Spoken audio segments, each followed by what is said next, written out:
बिस्मिल्लाहिर्रहमानिर्रहीम। अस्सलामु अलैकुम वरहमतुल्लाहि वबरकातुहू। नाज़रीन, मैं हकीम खालिद महमूद नक्शबंदी मुजद्दिदी एक नई वीडियो के साथ हाज़िर खिदमत हूँ और आप सबको अपने चैनल पर खुशामदीद कहता हूँ। नाज़रीन, चैनल को सब्सक्राइब करें और बेल आइकन ज़रूर दबाएँ ताकि आपको हर रोज़ नई आने वाली वीडियो सबसे पहले मिल सके। वीडियो को लाइक भी करें और शेयर भी ज़रूर किया करें और मुझे कमेंट्स में भी ज़रूर बताएं कि हमारी जो वीडियो है वो आपको कैसी लगी। वाइज़ा मरिद तो फ़ाहुवा यशफ़ीन, जब भी मैं बीमार होता हूँ वही अल्लाह मुझे शिफा देता है। दवाई खाने से पहले अल्लाह ताला को ज़रूर याद कर लिया करे कि या अल्लाह मैं दवाई खाने लगा हूँ या खाने लगी हूँ, मुझे शिफा अता फरमा, तो अल्लाह ताला उस दवाई में शिफा रख देते हैं। तो आज का जो मेरा मौजू है वो है हैज़ का मुश्किल से आना, हैज़ का रुक रुक कर आना या आकर बंद हो जाना, या हैज़ के वक़्त बहुत ज़्यादा तकलीफ़ होना। ये मैं पिछली वीडियो में असबाब अलामात और उसकी तारीफ़ बता चुका हूँ और मैंने उस वीडियो में कहा था कि मैं जिस वजह से ये बीमारी लगती है उस वजह के मुताबिक आपको मैं इलाज बताऊँगा, क्योंकि इसमें बहुत सारी वजूहात होती है और एक नुस्खा जो है वो उसमें काम नहीं करता। अगर उस वजह के मुताबिक उसका इलाज किया जाए तो इंशाअल्लाह ताला उसमें बहुत ज़रूर फ़ायदे मिलते हैं और मरीज़ भी जो है ना वो जल्द सेहतयाब हो जाता है।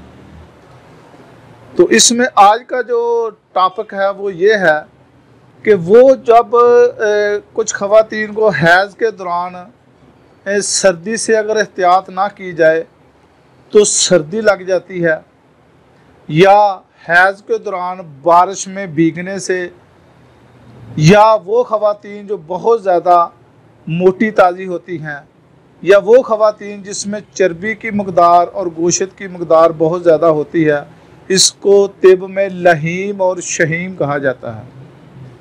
लहीम और शहीम ख़वातीन तिबी नाम है वैसे, जिसके ऊपर गोश्त का बहुत ज़्यादा गोश्त होता है या चर्बी जिसके अंदर बहुत ज़्यादा होती है।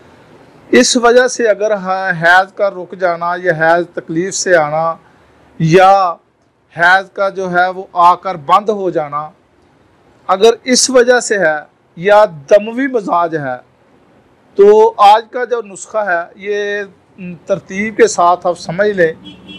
ये क्योंकि मरीज़ा को खुद पता होता है कि मुझे ये तकलीफ़ जो जारी हुई है ये किस वजह से हुई है। अगर ये वजूहात है तो इंशाअल्लाह ताला आज का जो नुस्खा है ये आप आज़माएं और इससे ज़रूर फ़ायदा हासिल करें। इंशाअल्लाह ताला आपको इसमें अल्लाह ताला ज़रूर शिफा अता फरमाएगा। तो सबसे पहले तो आपने मुकर्रर तरीक़ से, जब डेट आती है थोड़ा सा दाग लगता है जो तकलीफ़ से आता है, या जिन लोगों को बिल्कुल ही बंद हो जाता है, जिल्द को बिल्कुल बंद हो जाता है, उनके लिए तो ये है कि हर महीने की चाँद की 1, 2, 3 तारीख को ये आप अमल करें। और जिनको तकलीफ़ से आता है उस डेट से 2 या 4 दिन पहले आपने ये अमल करना है। सबसे पहले तो आपने मसल लेना है। मसल जिसको कहते हैं कि जलाब, पखाने लेने हैं, वो आप कोई भी जो देसी टोटका है वो आप इस्तेमाल कर लें, या मेरी कोई दूसरी वीडियो जिसमें मैंने मसल के बारे में बताया वो देख लें। तो अगर मुझे कमेंट्स करें तो मैं आपको नुस्खा भी बता दूंगा, वो आप इस्तेमाल करें। मसल आपने जलाब लेने हैं जी, मसल ले लें 2 या 4 दिन पहले। उसके बाद आपने 2 चीज़ें लेनी हैं। एक चीज़ तो आपने राई लेनी है, इसको आपने तकरीबन 1.5 पाव आप राई ले लें, इसको आप सफ़ोफ बना लें और टप को आप भर लें, उसको टप को नीम गर्म कर लें और ये सफ़ोफ जो है उसमें शामिल कर दें, मिक्स कर दें और मरीज़ा को उसमें बिठा दें। कम से कम 15 मिनट उसमें बिठा दें। उसके बाद आपने गोल टिशू 2 तोला लेने हैं और पोस्त खसखास जो है उसकी जो है वो अपना ऊपर वाला जो छिलका होता है वो आपने हासिल करना है। ये आपने 1 तोला लेना है। 2 तोला गोल टिशू और 1 तोला पोस्त खसखास, 2 चीज़ें होगी। इसका आपने सफ़ूफ लेना है। सफ़ूफ ना भी बनाएं तो 2 किलो आप पानी ले लें। 2 किलो पानी में इसको खूब अच्छी तरह जोश देना है।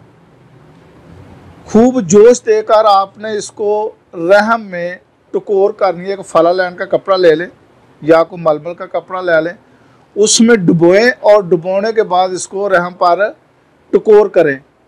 टकोर करने के बाद आपने इसको दोनों रानों के दरमियान अगर ये अमल भी करें, और जोंकें होती हैं एक पुराने ज़माने में, आज भी इसका इलाज अगर किया जाए तो बहुत ही कामयाब है। दोनों रानों के दरमियान किसी एक रान में या लेफ़्ट में या राइट में किसी में 5-7 जोंकें लगवा लें, तो वो भी जो उसमें जो गलीज़ खून होगा वो पी लेंगी इससे। और तीसरा जो अमल करना है, अगर हो सके तो किसी जो अच्छा जराह है, जो लेडी जराह यानी कि नर्स वगैरह या जराह जो इसको अच्छी तरह समझती हो, उससे एक रग साफ़न होती है उसकी फसद खुलवा लें।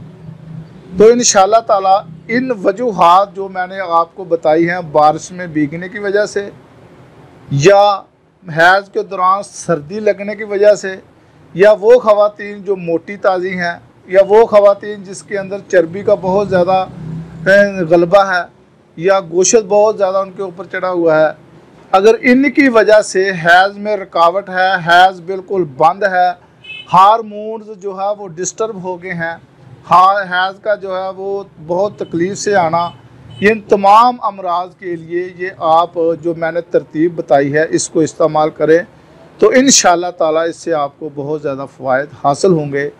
अगर किसी को समझ ना आए तो कमेंट्स में मुझे पूछ सकता है। बहरहाल एहतियाती तौर पे मैं आपको दोबारा बता देता हूँ कि हैज़ आने से 2-4 दिन पहले मसल लें, जलाब लें, अच्छी तरह जो है मैदा साफ़ हो जाए। उसके बाद आपने आधा किलो राई लेनी है, उसका आपने सफ़ूफ बनाना है, 1 टप पानी में उसको मिक्स करना है और उस जो पानी है वो गर्म हो, और जिसको हैज़ का मसला है 15 मिनट उसमें उसको बिठा दें। उसके बाद आपने गोल टिश्यू 2 तोला लेना है और 1 तोला आपने पोस्त खसखास लेनी है। इसको आपने 2 किलो पानी में आपने इसको जोश देना है। जब खूब अच्छी तरह जोश आ जाए तो फला लैन का कपड़ा ले लें या मलमल का कपड़ा ले लें, उससे पानी को भिगोएं और रहम में उसकी टकोर करें। और ये 2 किलो पानी जब जितना भी हो जो सारा ख़त्म करना है, इतनी टकोर करें और 2-4-5 जोंके ले लें और दोनों रानों के किसी एक या लेफ़्ट या राइट रान के दरमियान में आप जोंके लगवाएं। वो उससे भी आपका जो है, और जो अगला अमल है वो है, अगर ये ना हो सके तो किसी भी अच्छे जराह से जो तजर्बाकार हो, जराह से मुराद है कि जिसको इसका इल्म हो, जो अनाटमी जानता हो या जानती हो, उससे आप एक यानी कि रग साफ़न उसकी फसद खुलवा लें, तो इंशाअल्लाह ताला इसका इलाज हो जाएगा। आपका जो माहवारी का मसला वो बिल्कुल तरतीब से आएगा। खुदा हाफिज़। अस्सलाम वालेकुम व रहमतुल्लाहि व बरकातहू।